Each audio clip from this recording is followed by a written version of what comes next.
Hai teman-teman, selamat bertemu kembali. Ya, di video kali ini saya akan membagikan cara untuk melakukan pengecatan di dinding yang baru ataupun tembok yang baru diaci. Dan yang paling pentingnya adalah di dinding yang paling banyak kusen ataupun jendela ya. Nah, di sini saya akan membagikan tips sedikit yang kiranya menurut saya bermanfaat untuk teman-teman semuanya atau pemula, di mana hasil cat itu baik, rata, dan rapi. Mari kita saksikan. Selamat menonton, jangan lompati video. Halo kawan-kawan, kita bertemu lagi. Ya, di video kali ini sehubungan karena dinding ini mau saya cat. Jadi di dinding ini juga banyak retak seribu ya, banyak retak seribu. Jadi langkah saya itu saya hanya menggunakan alkali yang berkualitas dan cat yang berkualitas. Nah, sebelum melakukan pengecat, cat dasar dulu sebelum dilakukan pengecat. Sebelum cat dasar, gosok dulu. Gosok selayang dulu ya. Yang saya maksud gosok selayang itu adalah seperti ini ya.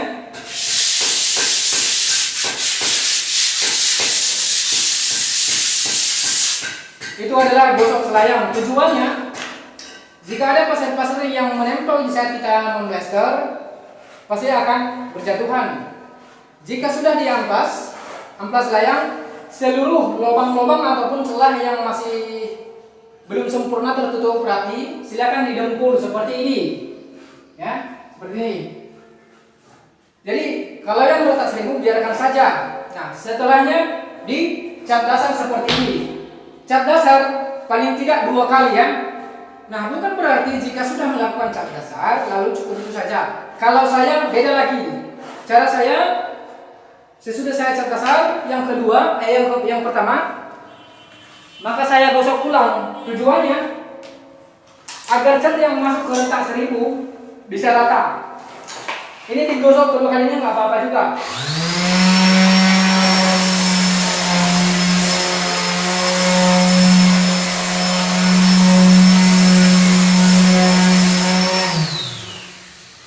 Dan keseluruhannya seperti itu.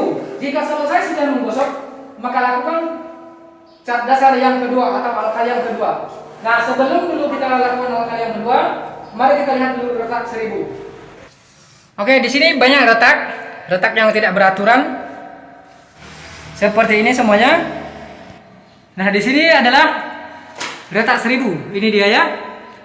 Nah, di sini alkali atau cat dasar sudah masuk ke celah-celah retak seribu. Silakan dicek. Ya, benar teman-teman ya. Di sini sudah masuk cat dasarnya ya, udah masuk ke celah-celahnya. Nah, inilah yang menghilangkan retak seribu nantinya. Baru kita timpa dengan yang kedua ya. Habis itu cat inti. Nah, seperti ini. Ini retak seribu. Ini dia retak seribu ya. Semoga dengan video ini bisa bermanfaat agar tidak ragu lagi kepada teman-teman, khususnya yang mengalami retak seribu di dinding plester rumah. Di sini iya juga, ini banyak retak seribunya ya. Jadi saya tidak takut, saya tidak harus mendempul ulang semuanya, tidak. Hanya yang kasar-kasar saja, yang berlubang, yang bercelah besar. Contohnya seperti di sini ya. Ini wajib untuk kita dempul. Seperti ini wajib untuk kita dempul ya. Ini kurang rata. Itu aja kalau saya menggunakan dempul. Sebelum melakukan pengecatan, yang perlu kalian beli adalah kuas, talam, dan roll seperti ini ya.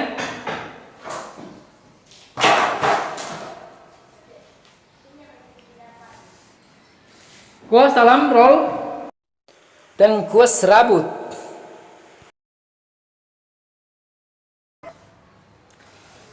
Nah, perlu teman-teman ketahui, yang banyak dempul berjejeran itu di atas, yang putih-putih itu di atas, itu adalah dempul di saat bekas pahatan untuk melipat besi kanopi. Oke, mari kita mulai. Kita ambil dari atasnya dulu.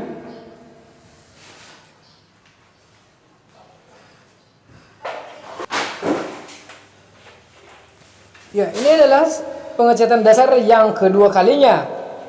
Untuk teman-teman pemula, usahakan di saat memulai pengecatan dasar ataupun pengecatan inti, usahakan memulai dari atas dulu, di bawah les plafon. Awas dan hati-hati jangan sampai mengenai les plafon PVC atau les plafon lainnya. Gunakanlah kuas yang 2 inci karena kuas 2 inci lebih enak diatur dan lebih mudah untuk menggunakannya, sehingga cat dasar ataupun cat inti tidak bercucuran ataupun berjatuhan di lantai. Ambil di bawah lesnya dulu seluruhnya.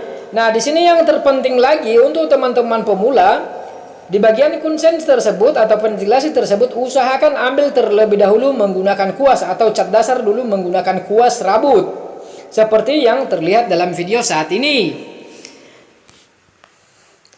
Jika teman-teman ingin juga menghemat cat, saya sarankan untuk teman-teman khususnya bagi pemula menggunakan kuas ya, kuas rabut. Setelah selesai bagian les, maksudnya dinding bagian atas di bawah les, maka yang lebar-lebarnya menggunakan roll gulung seperti yang terlihat. Oh iya, saya lupa satu hal. Sebelum melakukan pengecatan, saya anjurkan kepada teman-teman, jika ada tutup kontak lampu, silakan buka terlebih dahulu. Hal ini agar tutup stop kontak lampu tersebut tidak terkena cat ataupun cat dasar, sehingga kesannya selalu bersih. Jika sesudah selesai pengecatan keseluruhan, baru dipasangkan ulang. Setelah selesai pengecatan dasar sebanyak 2 kali timpa, maka sekarang tiba saatnya melakukan pengecatan inti. Nah, memulai pengecatan inti selalulah memulai di bawah les, di bawah plafon dari atas, dan ambillah di bagian tiang terlebih dahulu ataupun yang tersulit-sulit dulu ya. Kemudian masuk ke bagian ventilasi ataupun kusen jendela. Hal ini agar kerjaan ataupun hasil pengecatan itu nantinya lebih baik dan lebih lurus. Jika menggunakan roll di pinggir kusen jendela, dipastikan akan mengenai kusen, sehingga warna cat kusen tersebut nantinya tidak rata dan tidak rapi lagi. Nah, setelah selesai pengecatan di bagian yang tersulit seperti ini menggunakan kuas rabut, maka kini saatnya melakukan pengecatan menggunakan kuas roll di bagian yang lebarnya saja. Jika kalian ingin menghemat cat, saya anjurkan menggunakan kuas rabut karena hasilnya lebih rapi dan lebih hemat dan lebih tipis. Sedangkan kalau teman-teman ingin menggunakan roll gulung seperti yang terlihat, keuntungannya hanya mempercepat saja dan sebenarnya memboroskan cat juga ya.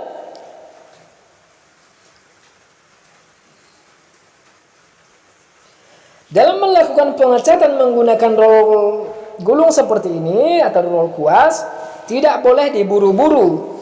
Yang kedua, roll kuas tersebut tidak boleh kekeringan atau terlalu kering ya. Di situ roll kuas tersebut harus basah terus, sehingga hasil di saat kita menggulung roll tersebut rata.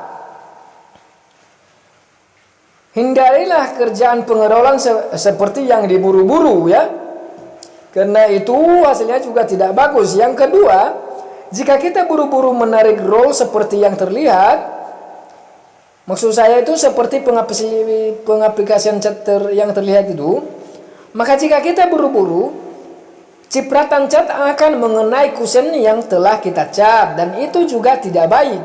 Maka santai dan slow tetapi pasti. Usahakan penggulungan atau pengerolan selalu rata. Ingat, jangan sampai mengering. Roll kuasnya jangan sampai mengering. Jangan pula sampai mubazir. Ingat, jangan sampai ada tetesan yang masih menempel di dinding. Itu membuat juga pekerjaan tidak baik dan tidak rapi. Nah, di sini saya anjurkan juga kepada teman-teman, usahakan di saat kalian memplester dinding selalu rapi dan rata, menggunakan roll agar hasil datar.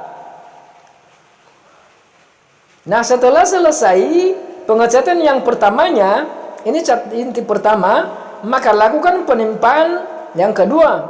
Selang waktu untuk menunggu kering cat pertama, yaitu kurang lebih 10 menit hingga 20 menit boleh. Kini saatnya melakukan penimpaan cat yang kedua. Sama seperti hal yang tadi, Di atasnya juga di bawah les sudah terambil terlebih dahulu menggunakan kuas rambut.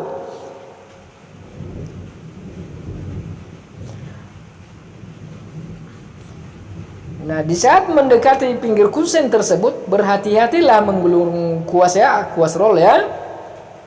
Nah, seperti ini cara saya untuk mencelupkan kuas roll.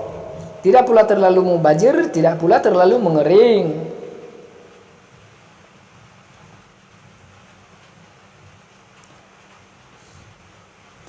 Nah, di sini saya menggunakan cat yang berkualitas color extreme ya. Jika ingin teman-teman meminta kode warna ini, silakan tanya melalui ataupun lewat kolom komentar. Untuk teman-teman pemula, silakan lihat channel playlist, banyak video yang bermanfaat lainnya di dalam playlist saya. Dan yang perlu teman-teman ketahui juga di sini saya sampaikan, teman-teman tidak harus mengikuti channel saya ya, karena saya bukanlah yang terbaik, bukan pula seorang guru, apalagi seorang pengajar. Saya hanyalah manusia serba kekurangan dan masih belajar. Nah, setelah selesai pengecatan inti yang ketiga kalinya, ini sudah ketiga kali ya, sudah selesai. Tadi sudah selesai yang kedua, maka yang ketiga kali sudah selesai juga. Jadi saya timpa seluruhnya cat ini 3 kali. Setelah selesai, pasangkan tutup kontak lampu. Nah, kesannya setelah selesai pengecatan rapi dan bersih. Periksalah kembali hasil dinding yang telah kita cat, sudah benar apa belum. Jangan salah, walaupun di mata kita sudah benar, tetapi di mata orang lain belum tentu. Maka konfirmasilah kepada pemilik rumah setelah selesai. Jika sudah diasesikan oleh pemilik rumah, baru kita berhenti. Nah, setelah selesai, inilah hasilnya semua. Jadi kerja dengan hati-hati dan dengan hati juga, mudah-mudahan hasil akan lebih baik dan maksimal. Sehingga para pemilik rumah pun senang dengan kita. Ya, itu hanya pendapat saya saja, tidak harus dituruti ataupun diikuti.